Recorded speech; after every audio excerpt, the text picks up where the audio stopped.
पहली किरण के साथ एक नए दिन की शुरुआत करें। जीवन के हर क्षण को आनंद और सकारात्मकता से भरें। कठिनाइयों को पीछे छोड़ नए अवसरों का स्वागत करें और इसी प्रकार प्रतिदिन अपने लिए मंगलमय करें। नमस्कार, सुप्रभातम में मैं हूं आपके साथ गवीश द्विवेदी। स्वागत है आपका हमारे विशेष कार्यक्रम में, जहां हम भारतीय ज्ञान परंपरा की अमूल्य धरोहरों को आपके समक्ष प्रस्तुत करते हैं, जहां हम पंचांग की महत्वपूर्ण बातें जानते हैं, सुनाते हैं आपको एक सुभाषित और योग एवं स्वास्थ्य के रहस्यों से भी आपको कराते हैं अवगत। तो बने रहिए हमारे साथ सुप्रभातम की आज की इस अद्भुत यात्रा में।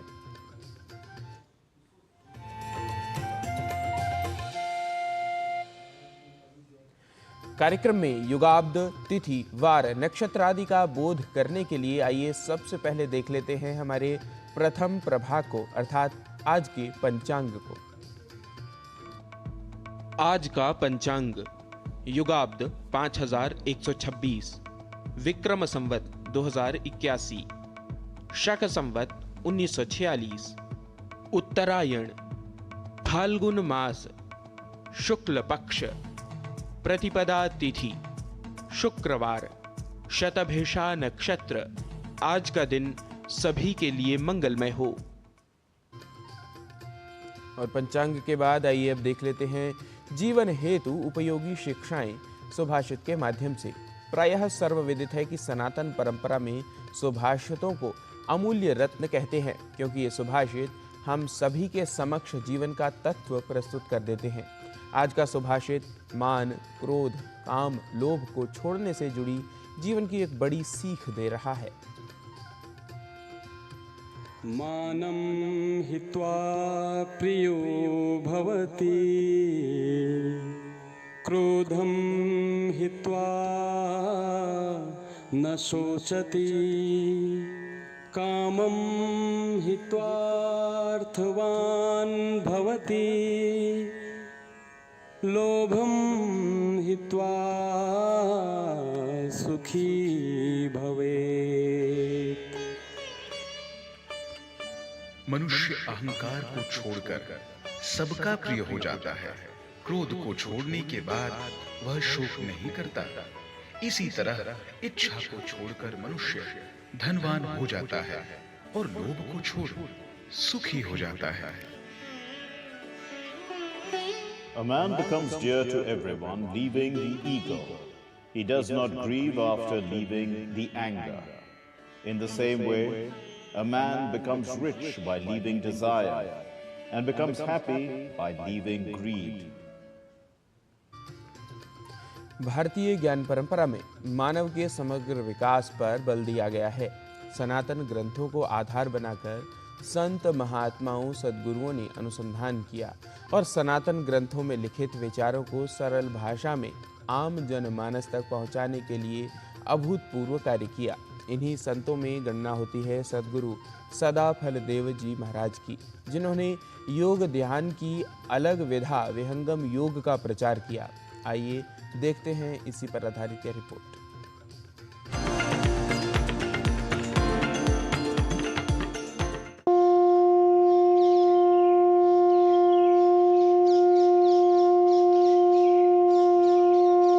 ज्ञान के नगर प्रयागराज में स्थित है विहंगम योग के प्रणेता अध्यात्म मार्तंड अनंत श्री सद्गुरु सदाफल देव जी महाराज का आश्रम, महर्षि सदाफल देव आश्रम। आध्यात्मिक रूप से यहाँ पर प्रतिदिन सुबह में योग साधना कराया जाता है, ध्यान कराया जाता है, मेडिटेशन कराया जाता है। सुबह हमें 4 बजे से 6 बजे तक साधना, फिर 6 बजे से 8 बजे तक हवन और योग साधना कराया जाता है। साथ साथ संध्याकालीन भी 6 बजे से 8 बजे तक ध्यान, साधना, भजन, सत्संग होता है। सद्गुरु सदाफल देव जी महाराज ने 17 वर्षों के कठोर ध्यान अभ्यास के बाद विहंगम योग की खोज की थी, जिसका उद्देश्य मानव जीवन में शारीरिक, मानसिक और आत्मिक उन्नति के साथ ईश्वर प्राप्ति है। विहंगम योग एक उन्नत अद्भुत ध्यान साधना तकनीक है जिसका प्रचार प्रसार सद्गुरु सदाफल देव महाराज ने न केवल भारत बल्कि पूरे विश्व में किया। भगवान कृष्ण जी ने गीता के अंदर 6ठे अध्याय के 13वें श्लोक में यह ब्रह्म विद्या विहंगम योग का ज्ञान दिया था। उन्होंने कहा था कि चंचलम ही मन कृष्ण परमाधिवधम असंशय महाबाहु मनो दुर्निगलम चलम अभ्यासेन तु कौन्तेय वैराग्येन च गृह्यते। हे अर्जुन, यह हठी परमार्थी है, लेकिन इसको अभ्यास और वैराग्य के द्वारा मन को बस में किया जा सकता है। यह ब्रह्म विद्या विहंगम योग का आधार यही है। यहीं से ब्रह्म विद्या विहंगम योग की साधना हम लोग प्रथम भूमि के साधना में बताते हैं। महर्षि सदाफल देव आश्रम में अनेक आध्यात्मिक सामाजिक आवश्यक गतिविधियां संचालित की जाती हैं, जिसके अलग अलग केंद्र बनाए गए हैं। इन्हीं केंद्रों में प्रमुख है योग साधना गुफा। योग साधना के लिए प्रसिद्ध इस आश्रम के मनोहर प्राकृतिक वातावरण में निर्मित योग साधना गुफा की बाहरी दीवारों पर सद्गुरु सदाफल देव महाराज द्वारा रचित महान ग्रंथ स्वर वेद के दोहे अंकित हैं। तो वहीं इस गुफा के अंदर की दीवारों पर सद्गुरु सदाफल देव महाराज का संघर्षमय जीवन चित्रों के माध्यम से दिखाया गया है। साथ ही इस योग साधना गुफा में सदाफल देव जी महाराज के मानव जीवन से संबंधित आध्यात्मिक और प्रेरणादायक विचार लिखे गए हैं, जो योग साधना के लिए सहायक हैं। अत्यंत शांत वातावरण में निर्मित इस योग साधना गुफा में साधक प्रतिदिन योग ध्यान साधना द्वारा अपने अंदर एकाग्रता लाते हैं और जीवन में तनाव मुक्त होकर सुख शांति की अनुभूति प्राप्त करते हैं। इस गुफा में आप आ सकते हैं, योग कर सकते हैं, ध्यान कर सकते हैं, साधना कर सकते हैं और शारीरिक, मानसिक और आत्मिक उन्नति कर सकते हैं, जो कि महर्षि सदाफल देव महाराज जी का संदेश है। महाराज जी का ये भी संदेश है कि व्यक्ति देशभक्ति के साथ साथ ईश भक्ति भी व्यक्ति को अवश्य करनी चाहिए। कैमरा पर्सन सौरभ शुक्ला के साथ मैं लता वशिष्ठ, डीडी न्यूज, प्रयागराज।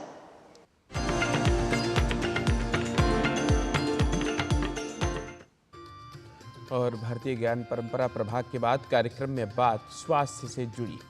हड्डियों को मजबूत रखना और इनके स्वास्थ्य पर ध्यान देना बेहद ज़रूरी है। हड्डियों को सही पोषण न मिले तो समय के साथ साथ हड्डियां कमज़ोर होने लगती हैं। कौन से कारक हड्डियों को प्रभावित करते हैं और हड्डियों की मजबूती के लिए क्या किया जाए, आइए देखते हैं इस रिपोर्ट में।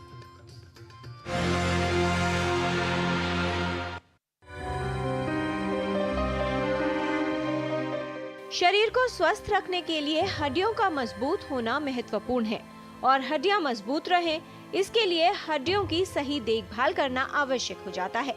आजकल कई कारणों से हड्डियों और जोड़ों की समस्याएं काफी बढ़ गई हैं और इसके लिए कहीं न कहीं जिम्मेदार है हमारी जीवन शैली। और जो टीवी और जो सेलफोन है, जिसकी वजह से हमारी फिजिकल एक्टिविटी प्रैक्टिकली निल हो गई है। सबसे मेन इंपॉर्टेंस है हमारे बोन हेल्थ को कम करने की। दूसरा, हमारा जिस तरह से हम खाना खाते हैं, मोनो फीडिंग है हमारा, यानी कि एक ही तरह का खाना, जंक प्रपोर्शंस ऑफ फूड, एक बर्गर ही खाना, पिज्ज़ा ही खाना या सिर्फ पूरी ही खाना, वो भी ठीक नहीं है। प्रपोर्शन हमारा बैलेंस होना चाहिए। Mixed diet is most important, not one type of food. हड्डियां हमारे शरीर के लिए कई महत्वपूर्ण कार्य करती हैं। हड्डियां हमारे शरीर को ढांचा व आकार देती हैं, चलने व क्रियाएं करने में सहायक होती हैं, शरीर के विभिन्न आंतरिक अंगों की सुरक्षा करती हैं, बोन मैरो को स्थान प्रदान करती हैं जिसमें रक्त कोशिकाएं बनती हैं, रक्त कोशिकाओं के निर्माण में सहायक होती हैं। हड्डियां शरीर में कैल्शियम और खनिज का संग्रहण करती हैं। हड्डियों का विकास बचपन से ही आरंभ हो जाता है और 30 वर्ष की आयु तक हड्डियों का घनत्व अधिकतम होता है। उसके बाद इनका डिजेनरेशन यानी अधपतन शुरू हो जाता है। सबसे पहली चीज, बढ़ते हुए बच्चों में हाथ पैर टेढ़े होने लगते हैं, हाथों में जो एंड्स हैं उसकी सूजन होने लगती है, हड्डियों में दर्द होने लगता है। अगर बहुत सीवियर है तो बच्चे को चलने में भी दिक्कत होती है, मांसपेशी में कमजोरी होती है। बड़ों में क्या होता है, हड्डियों में दर्द। आजकल क्या होता है, लोग एड़ी में दर्द करके आते हैं। आजकल लोग टेनिस एल्बो, गोल्फर्स एल्बो, कोनी में दर्द करके आते हैं, कमर में दर्द करके आते हैं। इधर उधर दर्द बगैर किसी कारण के, कुछ नहीं मिल रहा, सारे टेस्ट नॉर्मल है, कैल्शियम विटामिन डी की कमी हो सकती है। जैसे जैसे उम्र बढ़ती है हड्डियां कमजोर होने लगती हैं। 35 वर्ष की उम्र के बाद शरीर में कैल्शियम की कमी होने लगती है, जिसका प्रभाव हड्डियों पर सबसे अधिक होता है। ऐसे में हड्डियों की विशेष देखभाल करने की आवश्यकता होती है। हड्डियां कमजोर होने पर जोड़ों में दर्द, जकड़न और कई अन्य समस्याएं घेर सकती हैं। ऐसे में हड्डी टूटने की संभावना बढ़ जाती है, ऑस्टियोपोरोसिस जैसी बीमारियों का खतरा बढ़ जाता है। साथ ही दैनिक कार्य करने में भी समस्या होने लगती है। बच्चों की हड्डियों के सही विकास के लिए कैल्शियम और विटामिन डी की आवश्यकता होती है। गलत खान पान की आदतें और अनियंत्रित जीवन शैली की वजह से हड्डियों पर प्रभाव पड़ता है। अगर हड्डियों को मजबूत बनाना है तो कुछ गलत आदतों को दूर रखने की जरूरत है। हड्डियों की मजबूती के लिए हमारे आहार में पोषक तत्व होने चाहिए। हड्डी को सही पोषण न मिले तो उनके कमजोर होने और समस्याएं होने की संभावना बढ़ जाती है। हड्डियों का जो स्वास्थ्य है, जन्म से हमारे अंत तक बहुत ही इम्पोर्टेंट है मेंटेन करना, और इसकी हेल्थ के लिए हमें कई चीज़ों का ध्यान रखना पड़ता है। जो जेनेटिक प्रॉब्लम्स है उनको छोड़ के हमारी तरफ से जो कर सकते हैं वो कैल्शियम, विटामिन डी और जो बाकी खनिज पदार्थ हैं वो सही मात्रा में बैलेंस खाने से हमें मिलना चाहिए। ये बहुत ज़रूरी है। और आजकल पोल्यूशन की वजह से विटामिन डी की काफ़ी लोगों में अभाव है। उसकी कमी क्या है, सप्लीमेंट से हो सकता है मिल जाए, खाने से भी हो सकता है। जैसे आजकल सर्दियाँ हैं, तिल सबसे ज़्यादा कैल्शियम वाला सोर्स है। हम गज्जक वगैरह खा के उसका सेवन कर सकते हैं, हमारा हड्डियों का मजबूती कैल्शियम से लगा सकते हैं। एक्टिविटी, फिजिकल एक्टिविटी दूसरी अहम चीज़ है, जो कि ये नहीं कि हम 40 पे शुरू कर रहे हैं। हमारे बचपन से फिजिकल एक्टिविटी बहुत ज़रूरी है। हड्डियों की मजबूती के लिए फिजिकल एक्टिविटी सबसे अहम है। बचपन से 20 साल तक, 25 साल तक हमारी हड्डियों की सबसे पीक स्ट्रेंथ आ जाती है। वो बाद में धीरे धीरे कम होती है, लेकिन बाद में भी एक्टिविटी मेंटेन रखें ताकि धीरे जो है जो जा रही है, जो हड्डियों की जो स्ट्रेंथ जो जा रही है वो कम रफ्तार से कम। सही पोषण हमारे हड्डियों को मजबूती प्रदान करता है, साथ ही हड्डी टूटने, फ्रैक्चर और कई अन्य समस्याओं से बचाव करता है। संतुलित व स्वास्थ्य के अनुकूल आहार का सेवन और शारीरिक श्रम करने से कई तरह के हड्डियों और मांसपेशियों की समस्याओं से बचाव किया जा सकता है। कम उम्र से ही हड्डियों के स्वास्थ्य पर विशेष ध्यान दें और सही देखभाल करें, जिससे हड्डियों का विकास ठीक हो और आपकी हड्डियां मजबूत बनी रहें। किरण भारद्वाज, डीडी न्यूज।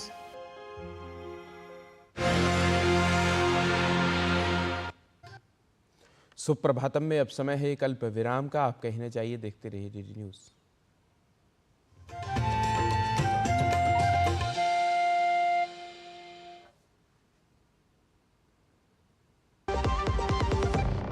एक ऐसा तबका जो रिटायरमेंट के बारे में आज भी बिल्कुल नहीं सोचता, वो है औरतें। औरतें कमा के भी वल्नरेबल हैं। सो एनपीएस एक इक्वालिटी ला रहा है। हम सब एक बराबर प्लेटफॉर्म पे हैं। अपने बेहतर कल को सुनिश्चित करने के लिए एनपीएस जरूरी है।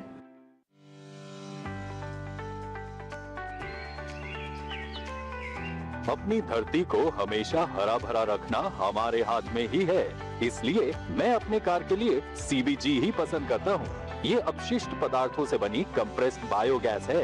ये एक अत्यधिक कुशल रिन्यूएबल रिसोर्स है, जिसने कार्बन उत्सर्जन को कम कर दिया है। कम कार्बन उत्सर्जन का अर्थ है ग्रह पर कम हानिकारक प्रभाव पड़ना। सीबीजी का उपयोग करें।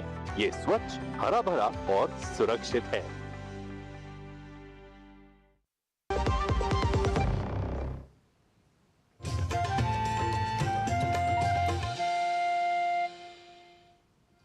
विराम के समानांतर आप सभी का पुनः स्वागत है। सुप्रभातम कार्यक्रम में अनियमित जीवन शैली और बढ़ती उम्र ऑस्टियोपोरोसिस की समस्या की ओर ले जाती है और हमारा स्वास्थ्य खतरे में आ जाता है। इसी से जुड़ी बात हमने स्वास्थ्य प्रभाग में भी जानी थी। इसी समस्या के समाधान के लिए योग और योग संबद्ध क्रियाएं कैसे सहायक हो सकती हैं, कैसे बचाव में उपयोगी हो सकती हैं, आइए जान लेते हैं हमारे आज के योग प्रभात के माध्यम से। ऑस्टियोपोरोसिस, जो कि एक हड्डी का रोग है जिसमें हड्डियों की ताकत कम हो जाती है और टूटने का खतरा बढ़ जाता है। अगर आप लंबे समय तक कंप्यूटर पे काम करते हैं या फिर लंबे समय तक आपका डेस्क जॉब है, तो आज हम कुछ ऐसे व्यायाम सीखेंगे जो कि आपकी मदद करेंगे। सूक्ष्म व्यायाम, जो कि हमारी गर्दन, हमारे हाथ, हमारे पैर और हमारी वेस्ट के लिए लाभदायक है, क्योंकि हमें लंबे समय तक कंप्यूटर पे काम करना पड़ता है। चलिए सीखते हैं सबसे पहले नेक एक्सरसाइजेस यानी गर्दन की एक्सरसाइजेस। सीधे बैठेंगे सुखासन में, हाथ आपके जांघों पे। इनहेल करते हुए रुकेंगे, एक्सहेलेशन के साथ अपनी दाईं ओर मुड़ेंगे।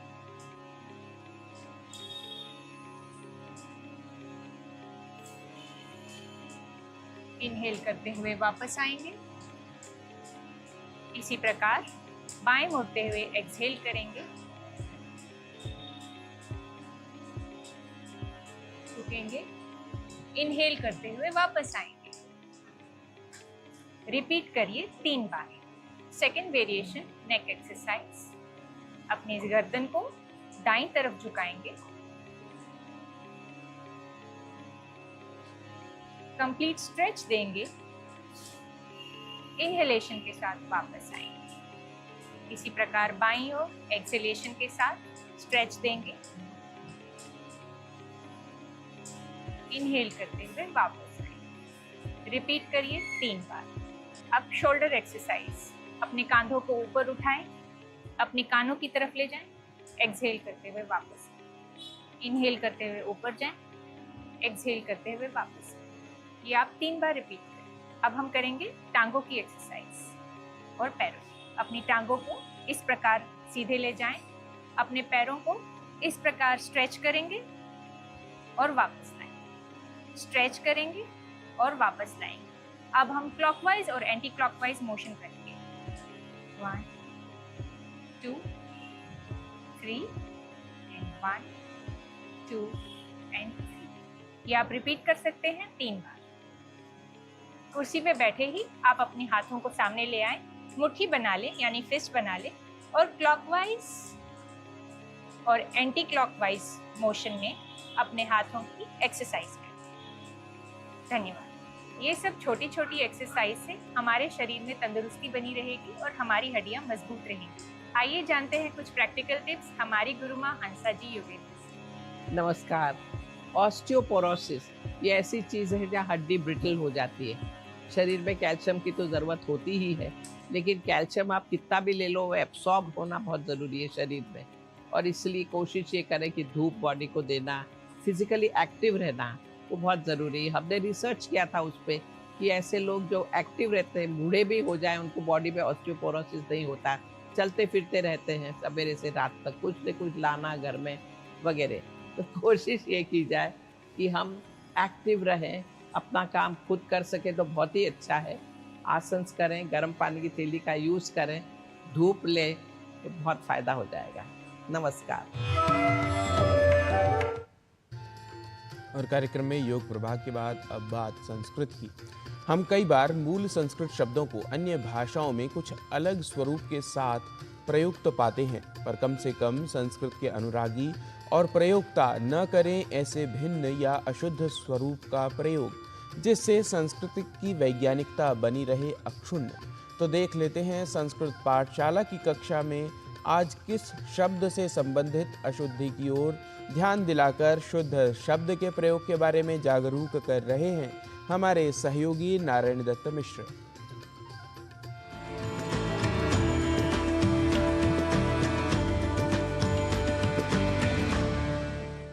नमोस्तु सर्वेभ्यः संस्कृतानुरागिभ्यः दर्शकेभ्यः।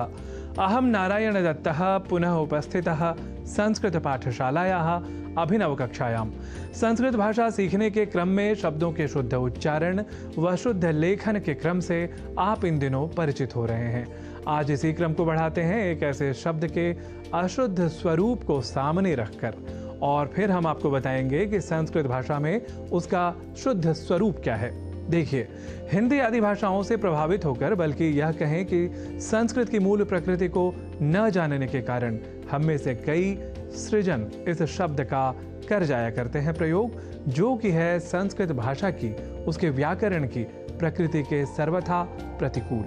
वस्तुतः सृज धातु से ल्युट या अन प्रत्यय के प्रयोग के बाद संधि के साथ शब्द व्यवहार होता है सर्जन या सर्जनम का, न कि सृजन या सृजनम का।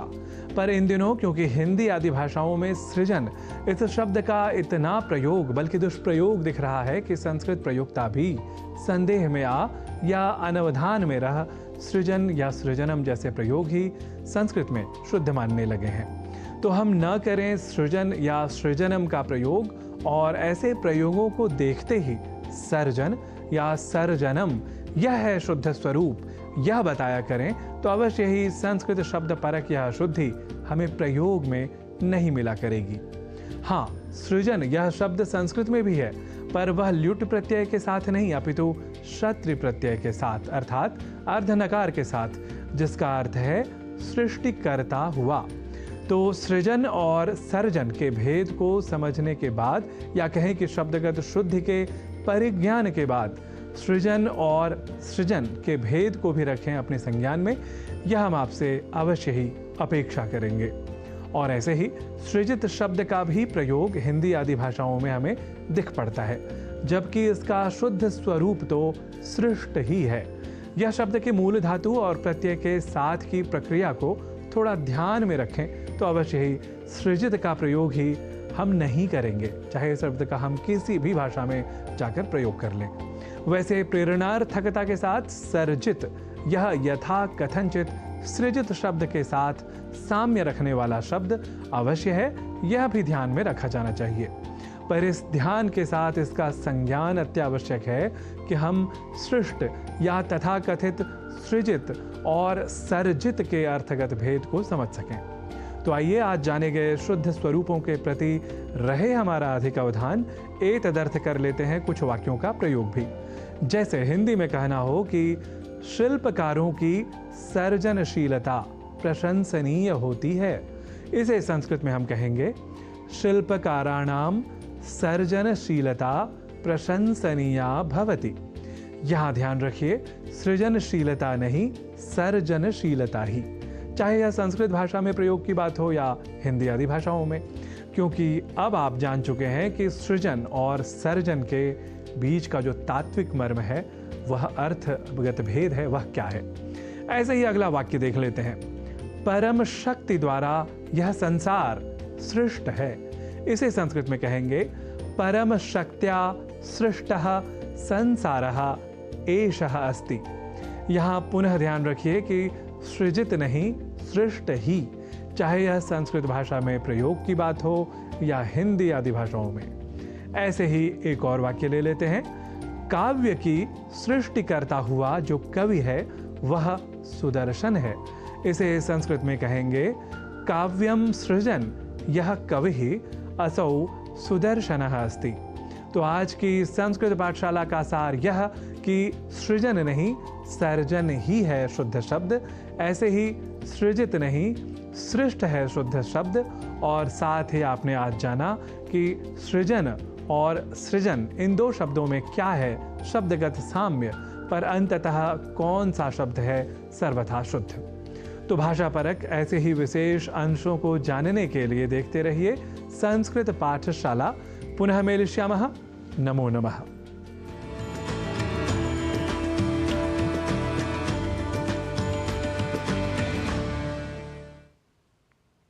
और कार्यक्रम में के अंत में पुनः एक बार जगत में विद्यमान ऊर्जा के स्रोत करते हैं प्रणाम, और सुप्रभातम की प्रस्तुति क्रम में आज के लिए ले लेते हैं विश्राम। सोमवार को पुनः लौटेंगे सुप्रभातम के नए अंक में नई प्रस्तुतियों के साथ। तब तक के लिए मुझे व मेरे सहयोगियों को दीजिए अनुमति। भूयात् नः शुभम शिवम मंगलम च।